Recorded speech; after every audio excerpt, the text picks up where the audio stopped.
Orar. Querido Padre que estás en los cielos, mi Dios, te damos las gracias en esta mañana porque nos hemos congregado, mi Señor, especialmente para alabarte, para glorificar tu santo nombre, para agradecerte, pero también, mi Señor, para meditar en tu palabra. Pedimos, Señor, en esta hora que tu Santo Espíritu pueda dirigirnos a cada uno de nosotros, Señor, pueda impresionar nuestra mente y también abrir nuestro corazón para recibir, Señor, tu palabra y para que no vuelva a ti vacía.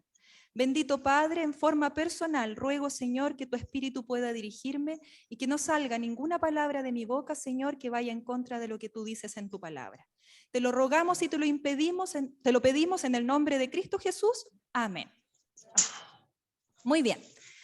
Mis queridos hermanos, la lectura bíblica se encontraba, vamos a repasarla, porque así vamos a partir, ¿cierto?, nuestro tema en esta mañana.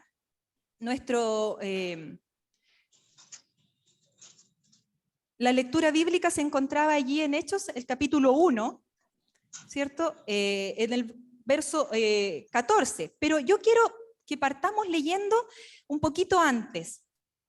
Dice, recuerden ustedes que esto se da en el contexto de la ascensión del Señor Jesús, ¿ya? Entonces dice en el verso 12, entonces volvieron a Jerusalén desde el monte que se llama el del Olivar, el cual está cerca de Jerusalén, camino de un día de reposo. Y entrados, subieron al aposento alto, donde moraban Pedro y Jacobo, Juan, Andrés, Felipe, Tomás, Bartolomé, Mateo, Jacobo hijo de Alfeo, Simón el celote y Judas, hermano de Jacobo. Todos estos perseveraban unánimes en oración y ruego con las mujeres y con María, la madre de Jesús, y con sus hermanos.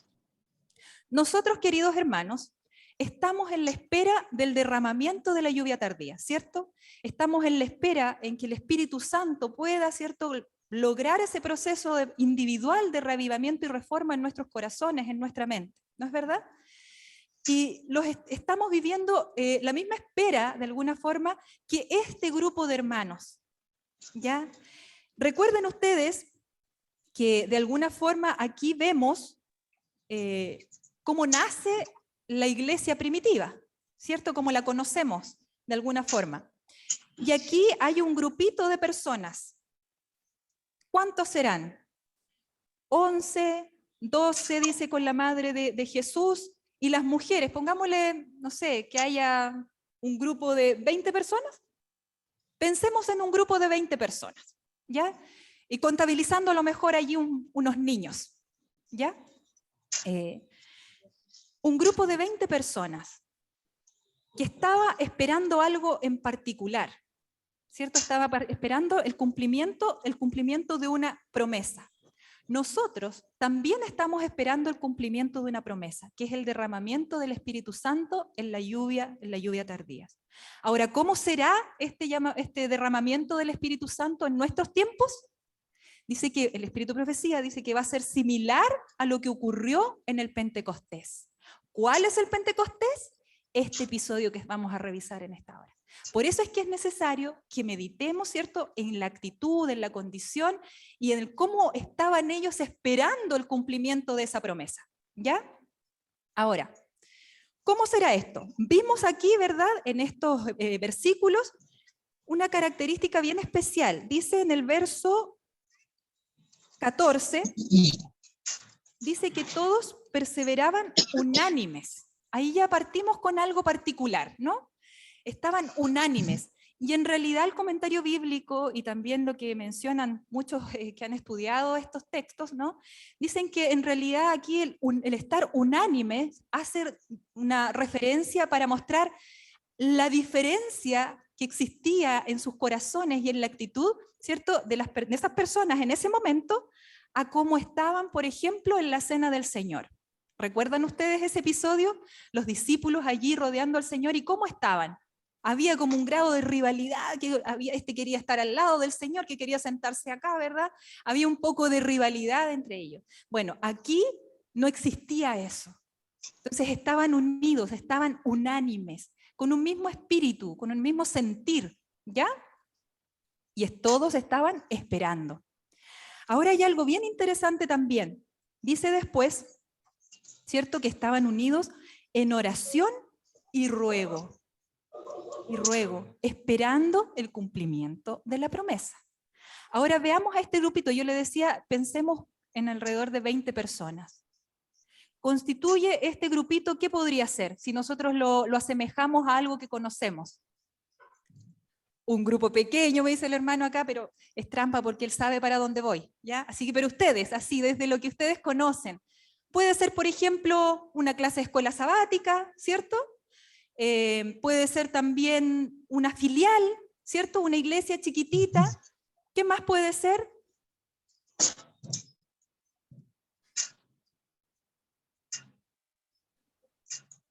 Una coinonía, me dice la hermana. Un grupo, pero efectivamente, ¿cierto? Podemos denominarle un grupo pequeño, de no más de 20 personas, ¿ya? Lo interesante es que de alguna forma este grupo pequeño, constituido, ¿cierto?, por los apóstoles, por sus familias probablemente, ¿cierto?, y por María, la mamá de Jesús, estaban unidos en oración y ruego por el cumplimiento de una promesa. Aquí en el capítulo 1, ¿cierto?, piden de manera especial algo específico, que es de alguna forma, ¿cierto?, que alguien ocupe el lugar de Judas, ¿verdad? Y oran por eso. Este grupito se une en oración por algo específico, por pedir un líder espiritual. Y oran por eso, en unidos, ¿cierto?, en oración y ruego por eso, de manera específica. Una característica ya, ¿cierto?, de este grupito pequeño, ¿ya? Ahora, luego de eso, vino, ¿no es verdad? Vamos avanzando rápidamente. Desciende el Espíritu Santo, capítulo 2, ¿cierto? Aquí tengo un subtítulo yo que dice la venida del Espíritu Santo. Este grupo, ¿cierto?, de los apóstoles estaba reunido en oración y ruego, ¿verdad? Y llega el día del Pentecostés. Dice el verso 1 del capítulo 2, dice, cuando llegó el día de Pentecostés estaban todos unánimes juntos, dice. Vamos a saltarnos, ¿cierto?, al verso 4. Y dice, y fueron todos llenos del Espíritu Santo y comenzaron a hablar en otras lenguas según el Espíritu les daba que hablasen. Entonces, este grupo que había estado unánime, ¿cierto?, allí con un mismo espíritu, con un mismo sentir, ¿verdad?, estaban unidos en oración y ruego, ¿cierto? Este mismo grupo de apóstoles luego recibe la promesa del Espíritu Santo. ¿Ya? Allí en el verso 3 y 4, ¿cierto? O 2 y 3, está la descripción de cómo fue este suceso de manera sobrenatural, porque fue algo impresionante lo que ocurrió allí, ¿cierto? Ahora, ¿qué sucede luego, una vez que están llenos del Espíritu Santo? ¿Qué pasa? Empiezan a hablar, ¿cierto?, en otras lenguas. Y luego viene algo que a mí por lo menos me gusta muchísimo, que es el primer discurso de Pedro. Pedro, lleno del Espíritu Santo, se da un discurso impresionante, hace un recorrido por las Escrituras, ¿verdad? Impresiona los corazones de las personas, ¿cierto? Y el Espíritu Santo se mueve de tal manera que ¿cuántos llegan a adherirse? ¿Cuántos llegan de alguna forma a formar parte de la iglesia? Dice aquí, más adelante, en el versículo 41, dice que fueron como 3.000 las personas que en ese día, ¿cierto?, se unieron al grupo pequeño. Entonces, vamos siguiendo como el esquema de este grupito, ¿ya? Se unen en oración y ruego. En sus corazones y en sus mentes hay un mismo sentir y perseveran juntos, unánimes en oración y ruego. Reciben la promesa y luego de eso, ¿cierto?, juntos a Dios, ¿verdad?, cumplen la misión. ¿Ya? Ahora, acá, ¿cierto?, en el capítulo 2, también si seguimos en la lectura, en los últimos versículos, vemos cómo era la vida de estas personas que habían sido de alguna manera bendecidos con la promesa del Espíritu Santo, ¿ya? Y vemos aquí una descripción bien interesante que aparte en el versículo 41, vamos a leerlo, que dice, así que los que recibieron su palabra fueron bautizados y se añadieron aquel día como 3.000 personas al escuchar a Pedro y lógicamente movidos por el Espíritu Santo. Y perseveraban, dice, en la doctrina de los apóstoles, en la comunión unos con otros, en el partimiento del pan y en las oraciones. Estudio de la palabra, compartir, comunión, ¿cierto? Y orar. 3 cosas que son fundamentales para la experiencia del cristiano. Y miren lo que dice a continuación. Verso 43. Y sobrevino temor, dice, a toda persona. Muchas maravillas y señales eran hechas por los apóstoles. Ellos estaban llenos del Espíritu Santo. Todos los que habían creído estaban juntos y tenían en común todas las cosas. Y vendían sus propiedades y sus bienes y lo repartían a todos según la necesidad de cada uno. Verso 46. Y perseverando unánimes cada día en el templo y partiendo el pan en las casas, comían juntos con alegría y sencillez de corazón. Díganme si esto no es una descripción precisa de lo que es el reavivamiento y la reforma en un grupo de hermanos. Es a eso lo que nosotros aspiramos a llegar, ¿no es verdad? Ese debería ser el motivo de nuestra oración, ¿verdad? Que se derrame el Espíritu Santo, que nos unamos, ¿cierto? Y todos juntos pidamos el derramamiento del Espíritu Santo. ¿Para qué? Para que seamos reformados y para que de alguna forma, ¿cierto?, podamos cumplir con la misión, ¿no es verdad? Ahora, ¿por qué esto? ¿Por qué este tema? ¿Por qué estos textos? ¿Por qué este ejemplo?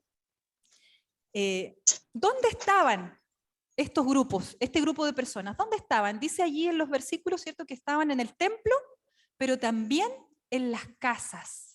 No dice, ¿cierto?, en el templo solo el día séptimo o el último día de la semana, dice todos los días en el templo, ¿cierto?, y en las casas. Y imagino yo, a raíz de la descripción que se hace también del espíritu de profecía, ¿cierto?, que de alguna forma familias, amigos se reunían. Bueno, y el Nuevo Testamento y sobre todo el libro de Hechos está lleno de testimonios de cómo, por ejemplo, se reunían los hermanos en las casas, ¿ya? Inclusive hay un testimonio muy bonito donde hay un apóstol encarcelado, ¿cierto? Él y su grupo de amigos, de hermanos, están orando de manera simultánea y ocurre un milagro. ¿Recuerdan ese episodio? Unidos, mis hermanos, unidos en grupos, en grupos. Ahora, ¿por qué traer este tema en esta mañana? Saben que los grupos pequeños van a tener un gran protagonismo en el tiempo del fin. Hemos escuchado mucho esto desde hace muchos años que se habla acerca de los grupos pequeños, ¿verdad? Pero no es al azar ni tampoco, porque haya sido concebido por algún pastor, por alguna administración de paso, ¿no? Sino porque hay un propósito divino detrás de esto. Piénsenlo así. El Señor Jesús estableció el primer pequeño grupo, por decirlo de alguna forma, con sus apóstoles. Y luego, ¿cierto?, en la iglesia primitiva vemos que la misión o el evangelio se transmitió a las demás naciones, ¿cierto?, a través de estos pequeños grupos. Pablo llegaba a la casa de alguien, Pedro llegaba a la casa de un hermano, de un amigo, ¿cierto? A través de estos pequeños grupos en la iglesia primitiva, ¿cierto?, se cumplió la misión de evangelizar, de alcanzar a otros. Y dice algo maravilloso en el verso 47, dice que alabando a Dios, dice, y teniendo favor con todo el pueblo, obraban o miraban a su prójimo con misericordia. Y dice después, y el Señor añadía cada día a la iglesia los que habían de ser salvos. Mis queridos hermanos, ¿quién era el que añadía a la iglesia los que iban de ser salvos? ¿Eran los apóstoles? No, ellos eran movidos por el mismo espíritu que trabajaba en las personas que se añadían a la iglesia. Era el Espíritu Santo, lo divino y lo humano unido para cumplir la misión. La iglesia nace a través de grupos pequeños. Si avanzamos en el tiempo, vemos, ¿cierto?, que nuestros pioneros de la iglesia adventista también nacen a través de grupos pequeños, grupos de familias, ¿cierto? La familia White, y bueno, todos los que conocemos nosotros, ¿cierto?, que de alguna forma dan pie para que se estructure y avance de alguna forma la obra evangelizadora, con el mensaje preciso para ese tiempo. ¿Ya? ¿Recuerdan ustedes en el tema de la semana donde hablábamos acerca de las profecías, que estuvieron muy buenas a todo esto en el tema de los jóvenes? Decíamos que un grupo pequeño de personas, eran 48 personas, ¿cierto? Que no formaban parte de alguna forma de, ¿cómo se llama? De la tripulación de un barco, ¿ya? Se suben a un barquito que se llamaba Flor de Mayo. ¿Se acuerdan que les conté esa anécdota? Un grupo de 48 personas, seguidores de Lutero, ¿cierto? Y de la palabra de Dios, familias y niños, dice, había alrededor de 15 mujeres y un tanto similar de niños que se suben a este barco, al Mayflower, o Flor de Mayo, ¿ya? Y en el año 1620, ese barquito sale desde las costas de Europa, pasa por Inglaterra, ¿cierto? Y luego emigra hacia Estados Unidos, ¿cierto? De allí nacen, ¿cierto?, los primeros, nuestros pioneros, de alguna forma. Entonces, la palabra de Dios, la verdad, ¿cierto?, ha sido llevada a través de grupos pequeños, a través de toda la historia del pueblo de Dios, ¿ya? Y si nosotros avanzamos en el tiempo del fin, también hay un mensaje especial. Voy a pedir, por favor, yo traje ahí unas lecturas del Espíritu de Profecía para compartir con ustedes, que puedan proyectarlas, porque hay varios textos del Espíritu de Profecía que hablan de la necesidad que tiene la iglesia, ¿cierto?, de constituirse a través de grupos pequeños o de organizarse a través de grupos pequeños. El primer párrafo está en Testimonios para la Iglesia, ¿cierto?, en el tomo 6, la página 29, no, perdón, capítulo 6, página 29, dice: la Iglesia de Cristo sobre la tierra fue organizada con propósitos misioneros. En eso no hay discusión, lo entendemos perfectamente. Los adventistas sabemos que tenemos una misión que cumplir, ¿cierto? Y el Señor desea ver a la iglesia entera, por eso decíamos que el reavivamiento y la reforma es una experiencia individual, porque todos de alguna forma están llamados a participar de la misión. Bueno, a la iglesia entera, ¿cierto?, ideando formas y medios por los cuales los encumbrados y los humildes, los ricos y los pobres puedan escuchar el mensaje de la verdad. Mis queridos hermanos, a veces descansamos en que el cumplimiento de la misión tiene que estar, ¿cierto?, a cargo de un grupo, de un departamento, que la obra misionera, ASA, ¿cierto? Pero no es así. El Señor desea, dice el Espíritu Profecía, que la iglesia entera esté pensando, o esté motivada, ¿cierto?, a alcanzar a los encumbrados y a los humildes, a los ricos, a los pobres, para que ellos puedan escuchar el mensaje de la verdad. Avancemos con el siguiente. Allí en el tomo 3 de Joya de los Testimonios, hay unas preguntas que parte haciendo, ¿cierto?, nuestra hermana, que dice: ¿por qué no sienten los creyentes una preocupación más profunda y ferviente por lo que no están en Cristo? A veces, y es verdad, a veces nos centramos tanto en nuestra propia experiencia espiritual que nos olvidamos de que estamos aquí, el Señor nos llamó con un propósito, con una misión, ¿verdad? ¿Por qué no se reúnen 2 o 3 para interceder con Dios por la salvación de alguna persona en especial y luego por otra aún? Yo sé que el Ministerio de la Mujer tiene un grupo de oración. Y yo sé que allí hay testimonios hermosos de cómo de repente se han unido en oración, ¿cierto? Y han visto respuestas y milagros del Señor. Pero eso debería ser para la iglesia entera. El Señor espera que todos, ¿cierto?, podamos participar de esto. Dice, organícense nuestras iglesias en grupos para servir. Únanse diferentes personas para trabajar como pescadores de hombres. Procuren arrancar almas de la corrupción del mundo y llevarlas a la pureza salvadora del amor de Cristo. De alguna manera, la iglesia necesita organizarse en pequeños grupos para alcanzar a más personas. Eso es lo que nos está diciendo de alguna forma el Espíritu Profecía. Dice que estas personas tienen que organizarse, ¿cierto?, para trabajar como pescadores de hombres. Cada grupo que se establezca tiene el propósito y la misión de alcanzar a otros. No podemos olvidar ese norte. ¿Por qué? Porque nos pasa muy seguido que muchas veces los grupos pequeños que tenemos, ¿cierto?, revoloteamos sobre nosotros mismos, como también lo dicen otros textos del Espíritu Profecía, que no los traje ahora, pero dice que revoloteamos sobre nosotros mismos. No está mal que cuidemos del uno del otro, que nos apoyemos, no está mal eso, pero que eso no impida que nosotros veamos nuestro norte. ¿Cuál es el norte de nuestra conformación como grupos pequeños? El cumplimiento de la misión, alcanzar a otros con la verdad del amor de Cristo. Avancemos con el siguiente. La formación de pequeños grupos, dice aquí, es el mismo libro, Joya de los Testimonios, el tomo 3. Dice que la formación de pequeños grupos, ¿como qué? Como base del esfuerzo cristiano. La organización de un pequeño grupo es la base para unir fuerzas.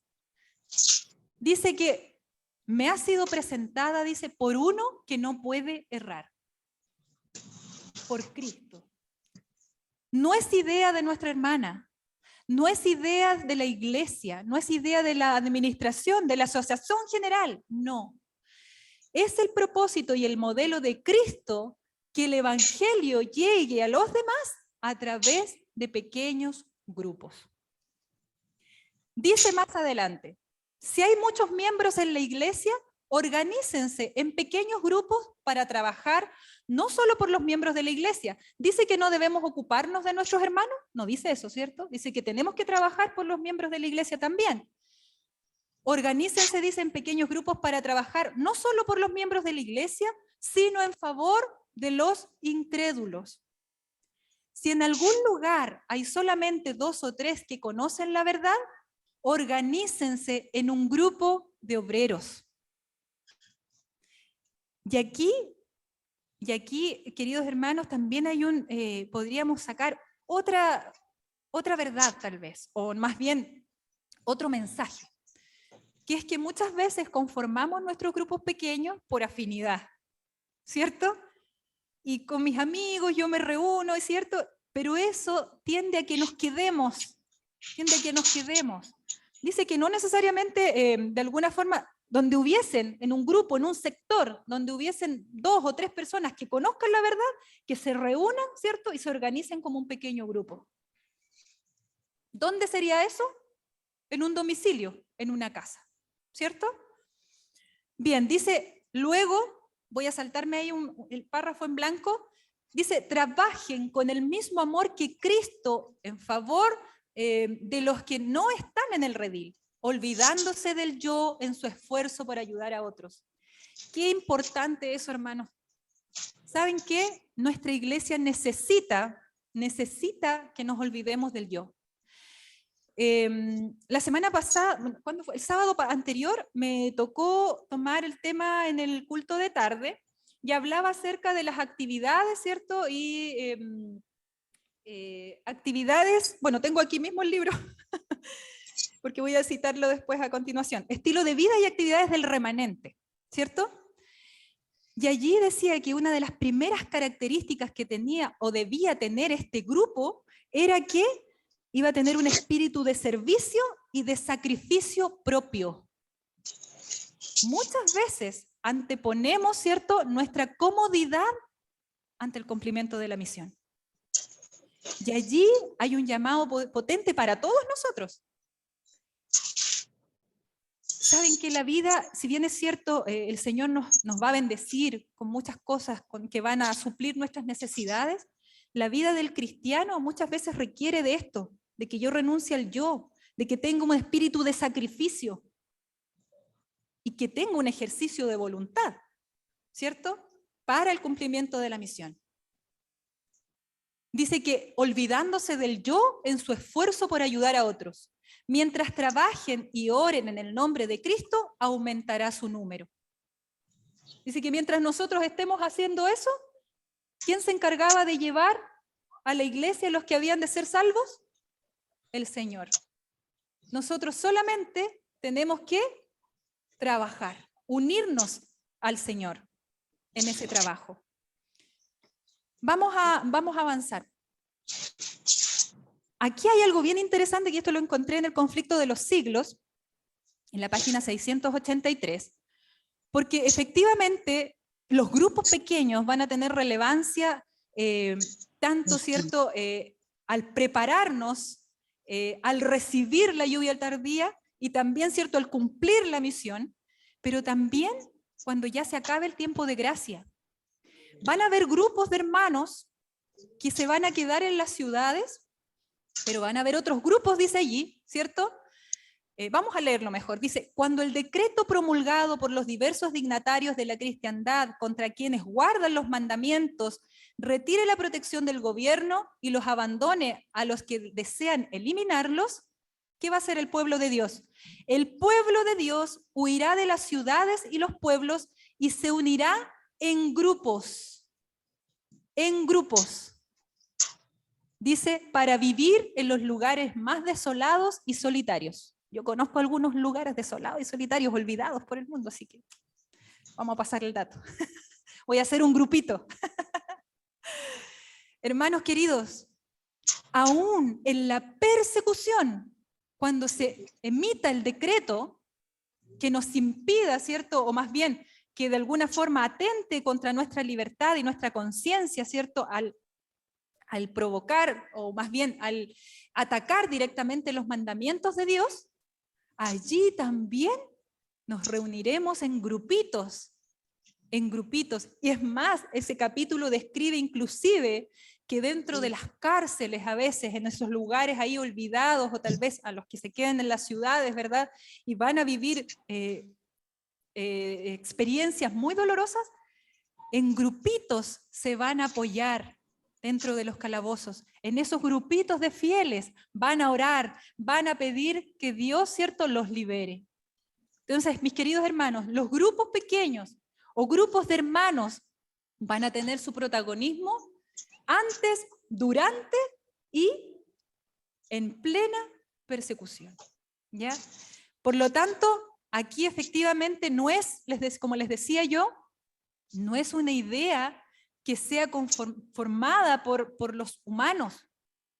Esto es un propósito, ¿cierto?, un ideario divino que tiene el propósito de alcanzar a otros con la verdad y al mismo tiempo fortalecer a quienes nos congregamos y nos juntamos en ese grupito, ¿verdad?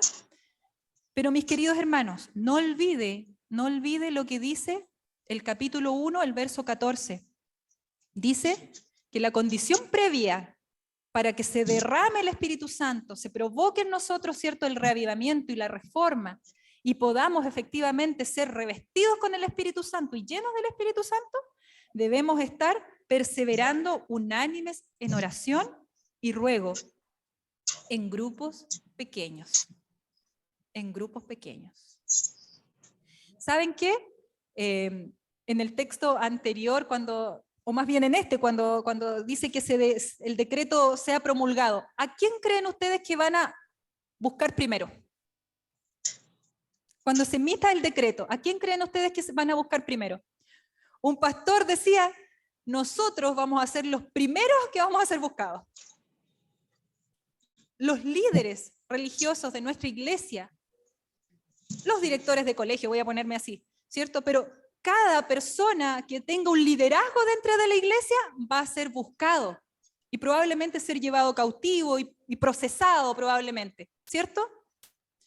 Porque se cree, porque las personas creen que al igual que otras iglesias, nuestra iglesia se sostiene por lo que diga el pastor, por lo que diga, ¿cierto?, el anciano acá adelante, el líder. Y no es así. Por eso el establecimiento de los grupos pequeños, porque allí cada uno de nosotros tiene la posibilidad de estudiar la palabra de Dios y hacerse cargo de un tema y de profundizar en un tema. Y todos pueden participar y aclarar las dudas.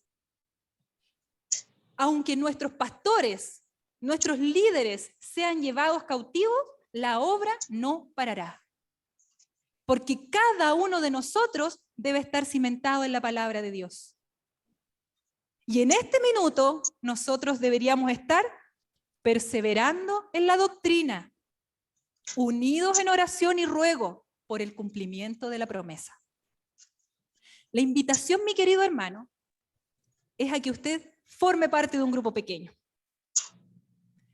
La invitación, mi querido hermano, en esta mañana es que si usted no forma parte de ningún grupo pequeño, pero vive por ahí cerca con alguien que es adventista tal vez, o que es simpatizante, forme un grupo pequeño.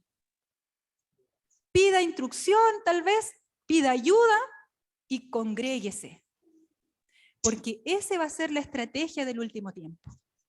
Así vamos a poder alcanzar a los incrédulos con la verdad del amor de Cristo. Dicho todo esto, mis queridos hermanos, dicho todo lo que se ha mencionado aquí, ¿cierto? ¿Hasta cuándo? La pregunta, ¿hasta cuándo tenemos tiempo para organizarnos como iglesia, para venir a adorar, ¿verdad? Para hacer campañas tal vez y para poder alcanzar a otros? ¿Tenemos tiempo aún? Claro que sí. Miren lo que dice el libro Eventos de Último de los Días. Dice, a veces yo he escuchado que hay personas que dicen, pero ¿por qué la iglesia gasta tantos recursos? Si ya se ve que se viene el fin, ¿por qué andan ahí insistiendo en instalar un colegio, que una universidad, que un internado? Miren, dice así, página 81. Debe hacerse una gran obra en todo el mundo, y debido a que el fin está cerca, nadie llegue a la conclusión de que no es necesario realizar un esfuerzo especial para levantar las diferentes instituciones según la causa lo demande. Cuando el Señor nos ordene que no realicemos más esfuerzos para construir lugares de reuniones y para establecer escuelas, hospitales e instituciones publicadoras, entonces será el tiempo cuando hemos de cruzar nuestras manos y permitir que el Señor termine la obra. Pero ahora tenemos la oportunidad de mostrar nuestro celo por Dios y nuestro amor por la humanidad. Así que aquí dice que ninguno, ¿cierto? Que nadie llegue a la conclusión de que aún ya no tiene sentido. Tenemos tiempo aún. ¿Cuándo vamos a recibir la orden del Señor? Cuando ocurra o cuando se emita ese decreto, esa ley, ¿cierto? Que nos indique que el tiempo de gracia ha cesado, ha terminado y ya no hay más intervención en el santuario celestial. Solo allí vamos a decir, bien, Señor. He aquí un grupo de tus hijos que ha intentado en lo que posible alcanzar al mayor número de personas, ¿verdad? Esperemos que esa sea nuestra oración y nuestra frase en ese minuto. Queridos hermanos, el tiempo pasa muy rápido para mí siempre, me parece que hablo tan poco. Queridos hermanos, no olvide unirse en oración y ruego. Y no piense que el ideario de un grupo pequeño ha sido establecido por la iglesia, sino que es un propósito divino. Y si usted lo observa así, créame que todo va a cambiar y usted va a sentir el deseo de participar en un grupo pequeño. Luego nuestros templos van a ser cerrados. En nuestro país no sabemos, estamos todavía, ¿cierto?, en la incertidumbre de lo que va a suceder. Pero hasta aquí el Señor nos sostiene, ¿no es verdad? Y todavía es tiempo de predicar y de alcanzar a otros, ¿ya? A través del trabajo que puedan realizar los grupos pequeños.